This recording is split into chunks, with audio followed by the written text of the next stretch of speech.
ఎన్నికల ఫలితాలు ఎంతో దూరంలో లేవు. అయినా ఇంకా చర్చోపచర్చలు మాత్రం ఆగడం లేదు ఆంధ్రప్రదేశ్కు సంబంధించి ప్రత్యేకంగా. అయితే ఏమిటి, ఎందుకు ఇంత ఉత్కంఠ అని అంటే వెరీ సింపుల్ లాజిక్. గతంలో కూడా చెప్పుకున్నాం మనం. Empty vessels make much noise అన్నట్టుగా urban vessels making much noise అనేటువంటిది. ఉదాహరణకి మీకు ఒక తేలిగ్గా అర్థమయ్యే కంపారిజన్ తీసుకోవాలంటే, మనకి ఒక తూకంలో 1 కిలో దూది ఒకవైపు పెట్టాం, ఒక 2 కిలోల రాయి ఒకవైపు పెట్టాం. ఏది మనకి కంటికి ఎక్కువగా కనిపిస్తూ ఉంటుంది? ఆబ్వియస్లీ దూది.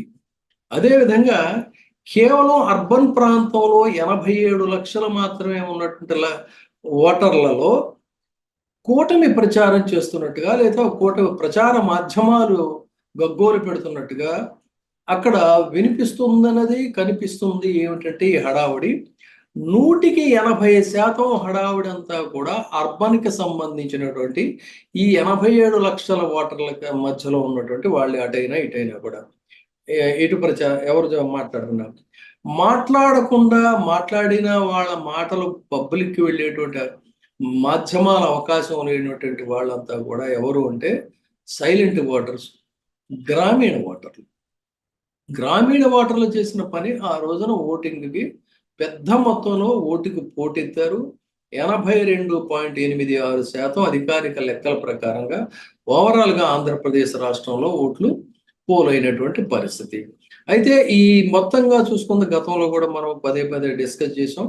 ఆంధ్రప్రదేశ్లో మొత్తం ఓటర్ల సంఖ్య 4.13 లక్షలు అయితే కేవలం 87 లక్షలు మాత్రమే అర్బన్ ఓటర్లు. మిగతా చూసుకున్నప్పుడు 3,20,00,000 మంది మాత్రం గ్రామీణ ఓటర్లు. అయితే అందులో ఇప్పుడు పోలైనటువంటి ఓట్లు మాత్రం కేవలం 81.86%. ఇందులో కూడా మహిళల ఓట్లు పెద్ద మొత్తంలో పోలయ్యాయి. దాదాపు 21 లోక్సభ స్థానాల్లో ఎవరు గెలుపొందేటువంటి వ్యక్తి అని, గెలుపు గుర్రాలని డిసైడ్ చేసే ఫ్యాక్టర్లో మహిళల ఓట్లు ఉన్నాయి. చాలా వేరియేషన్ ఉంది, మామూలు కొద్ది వేరియేషన్ కాదు. కొన్ని చోట్ల అసలు చాలా పెద్ద మొత్తంలో, అసలు ఆ ఫిగర్స్ చూస్తే మనకి టైం సరిపోదు. కానీ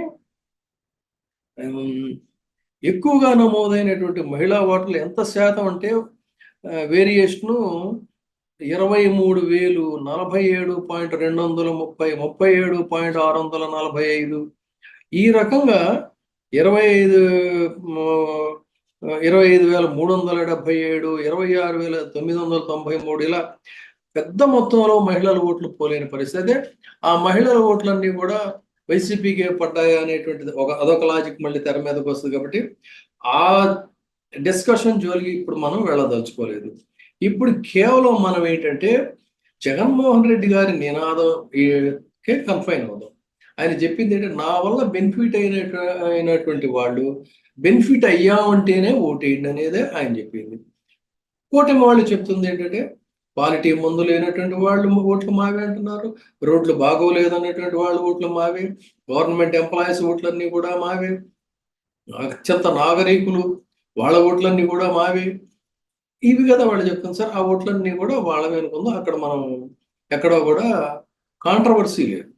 కాబట్టి ఆ విషయాన్ని అలా నుంచి కేవలం ఏ నినాదం అయితే ఈయన తీసుకున్నాడో ఆ నినాదం నుంచి ఆయనకి సంబంధించినటువంటి ఫిగర్ గురించి మనం చర్చలోకి వెళ్లకుండా, మనకి సంబంధించినటువంటి ఇవాళ ఒక ఆసక్తికరమైనటువంటి అంశం ఏంటంటే, మనం తీసుకునేది ఇక్కడ ఒక ఒక ఫిగర్ ఒకటి మన ఆకర్షించింది ఈ రోజున.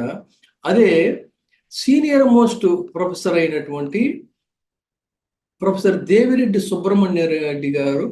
ఆయన రిటైర్డ్ ప్రొఫెసర్ ఎస్వి యూనివర్సిటీ.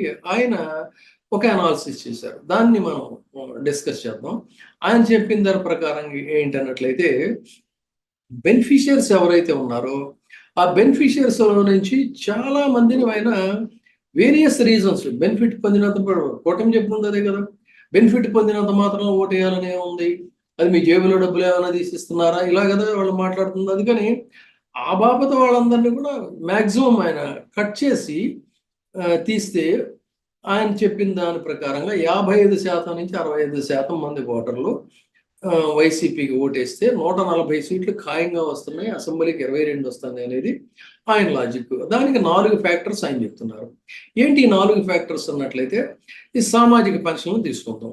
సామాజిక పెన్షన్లు 1, అమ్మఒడి లబ్ధిదారులు 2, రైతు భరోసా 3, అట్లాగే వైఎస్ఆర్సీపీకి పాలనా కాలంలో ఉద్యోగాలు వచ్చినటువంటి వాళ్ళు, అంటే మొత్తం మీరు చెప్పే ఉద్యోగస్తులు కాదు, ఆ టైంలో ఉద్యోగాలు పొందినటువంటి వాళ్ళు వారు. అయితే వీళ్ళందరూ మీకు ఓట్లేస్తారు అన్నాడు. వాళ్ళందరూ ఓట్లేస్తారని కాదు, వాళ్ళలో ఈయన చెప్పిన ప్రకారం ఏంటంటే చాలా మినిమైజ్ చేశారు. ఆయన మినిమైజ్ చేసి తీసుకున్నదైతే ఇది క్వైట్ రీజనబుల్ అని ఎవరైనా కూడా అటు వాళ్ళైనా సరే, వైసీపీని విభేదించే వాళ్ళైనా ఈ ఫిగర్ని ఒప్పుకోక తప్పదు. అది ఎలా అనేది చూద్దాం. ఏంటంటే పెన్షనర్స్ 66.3% ఉన్నారు. అంటే 66.3 లక్షల మంది పెన్షనర్స్లో ఈయన తీసుకున్న ఫిగర్ కేవలం 40 లక్షలే. మ్యాక్సిమం తగ్గించాడు. 40 లక్షల మంది అనుకుంటే వారి జీవిత భాగస్వాములు కూడా 20 లక్షలే కోట్ చేసింది ఇక్కడ. అంటే అటు ఒక 40 లక్షలు, ఎందుకంటే సీనియర్ సిటిజన్స్ కాబట్టి అందరికి కప్పులు ఉండాల్సిన అవసరం లేదు. అయినా కూడా ఆయన 50% తీసుకుంటే 60 లక్షల ఓట్లు అయినాయి అక్కడ. ఆ 60 లక్షల ఓట్లు రైతు భరోసా పొందినటువంటి 53.58 లక్షల మందిలో, అది కూడా చాలా మ్యాక్సిమం ఫిగర్ కట్ చేసి 30 లక్షల మంది మాత్రమే తీసుకున్నాడు. ఈ 30 లక్షల మందిలో కూడా మళ్ళీ జీవిత భాగస్వాములు 30 లక్షలు తీసుకోవాలి, హాఫే తీసుకున్నాడు, 15%. ఈ 15% కనుక తీసుకుంటే 30 + 15 45 లక్షల మంది అవుతుంది. ఇక అమ్మఒడి పొందేటువంటి స్కీమ్ ఉన్నటువంటి వాళ్ళు ఉన్నారు. వాళ్ళలో 44.48 లక్షల మంది ఉంటే, వాళ్ళలో ఇళ్ళు పొందినటువంటి వాళ్ళు, ఇతరత్ర బెనిఫిట్ ఉన్నటువంటి వాళ్ళు అందరూ ఉన్నారు. అయినా సరే దాంట్లో నుంచి తీసుకున్న ఫిగర్ ఎంత అంటే 30 లక్షల మంది మాత్రమే. ఈ 30 లక్షల మందికి మాత్రం 30 లక్షల మంది జీవిత భాగస్వాములు ఉంటారు. ఎందుకంటే వాళ్ళు యంగ్స్టర్స్ కానీ, నడి వయస్కులు కానీ వాళ్ళు ఉంటారు. కాబట్టి ఖచ్చితంగా 30కి 30 తీసుకుంటే వీళ్ళుగా 60 లక్షల మంది అయ్యారు.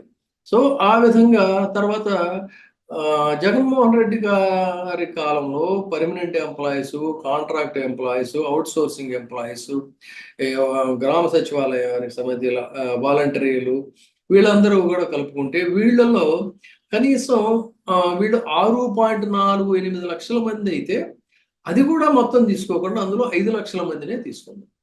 ఈ 5 లక్షల మందిలో కూడా జీవిత భాగస్వాములు, ఎందుకంటే యంగ్స్టర్స్ చాలా మంది పెళ్లి కాని వాళ్ళు ఉంటారు కాబట్టి వాళ్ళ జీవిత భాగస్వాములు 3 లక్షల మందినే తీసుకుంటే ఆ ఓట్లన్నీ కూడా తర్వాత ఆర్టీసీని ప్రభుత్వంలో విలీనం చేసిన ప్రాతిపదికగా ఆర్టీసీ ఎంప్లాయీస్, వారి జీవిత భాగస్వాములు 52,000లో 32,000 మంది వారి జీవిత భాగస్వాములు. ఈ విధంగా చూసుకుంటే వీళ్ళంతా కూడా ఖచ్చితంగా వైసీపీకి ఓటేసేటువంటి ఛాన్సెస్ మ్యాక్సిమం ఉంటాయి. దీన్ని ఎవరు డిఫర్ అయ్యేటువంటి అవకాశం లేదు. వాలంటీర్లలో దాదాపు 10 లక్షల మంది ఖచ్చితంగా వైసీపీకి ఓటు వేస్తారు. ఎందుకంటే అది వాళ్ళ ఆత్మాభిమానానికి సంబంధించిన సమస్య. వారి ఆత్మాభిమానాన్ని అతి దారుణంగా దెబ్బతీసినటువంటి పరిస్థితుల్లో వాళ్ళు వేసినటువంటి ఓట్లు. ఇట్లా ఈ 4 ఫ్యాక్టర్సే అతి తక్కువ క్యాలిక్యులేషన్లో తీసుకుంటే 175 లక్షల ఓట్లు అవుతున్నాయి. అంటే వైఎస్ఆర్సీపీ గెలవడానికి ఈ మాత్రం ఓట్లు చాలు. కాబట్టి ఈ ప్రాతిపదికగా తీసుకుంటే ఖచ్చితంగా రేపు మళ్ళీ 9వ తారీఖు నాడు జగన్మోహన్ రెడ్డి గారు ప్రమాణ స్వీకారం చేయటం అనేటువంటిది వాస్తవం, కఠోర సత్యం అనేటువంటిది, రేపటి సూర్యోదయం అంత నిజం అనేటువంటిది చాలా స్పష్టంగా తెలుస్తుంది. మరి కూటమికి ఉన్న ఆప్షన్స్ ఇందాక మనం తీసుకున్నాం. ఇవి గెలుపు స్థాయికి ఎలా తీసుకెళ్తాయి? ఇప్పుడు ఈ క్యాలిక్యులేషన్ని తోసిరాజని, రోడ్లు బాగోలేదనే వారి ఓట్లు, గవర్నమెంట్ ఎంప్లాయీస్ ఓట్లు, వ్యాపార వర్గాలకు సంబంధించినటువంటి వారి ఓట్లు, లేకపోతే క్వాలిటీ మందు లేదనేటువంటి మందుబాబుల ఓట్లు, ఇవి ఇన్ని లక్షల స్థాయిలో మీరు చెప్పే పోస్టల్ బ్యాలెట్ ఓట్లు ఇన్క్లూడింగ్ ఇవన్నీ కూడా ఇన్ని లక్షల స్థాయిలో మిమ్మల్ని గెలిపించే స్థాయిలో ఈ ఓట్లు ఎంతవరకు ఉంటాయి అనేది ఒకటి ఆలోచించాలి. తర్వాత అదర్ కాంబినేషన్స్ అసలు అవి అవసరం లేదు, కానీ డిస్కషన్స్ చెప్తున్నాను. అదర్ కాంబినేషన్స్ కనుక తీసుకున్నట్లయితే లాస్ట్ మినిట్ లో జనసేన కండువాన్ని తీసుకెళ్లి టీడీపీ వాళ్ళకి కప్పి వాళ్ళకి టికెట్ ఇచ్చి సిసలైన జన సైనికుల్ని హర్ట్ చేయటం, లాస్ట్ మినిట్ లో టీడీపీ క్యాండిడేట్ కి బీజేపీ కండువా కప్పి బీజేపీ వాళ్ళని హర్ట్ చేయటం, టీడీపీలో ప్రచారం చేసుకుని ఏం ఇబ్బంది లేదని చెప్పని ఎవరినో తీసుకొచ్చి వాడికి టికెట్ ఇచ్చి ప్రచారం చేయమంటాం. ఇలాంటి నియోజకవర్గాల్లో internal politics, dirty politics, back stopping politics ఇలాంటివి చాలా ఉన్నాయి. సో వీటన్నిటికి సంబంధించి ఓట్ షేరింగ్ అనేటువంటిది జరిగే అవకాశాలు లేవు.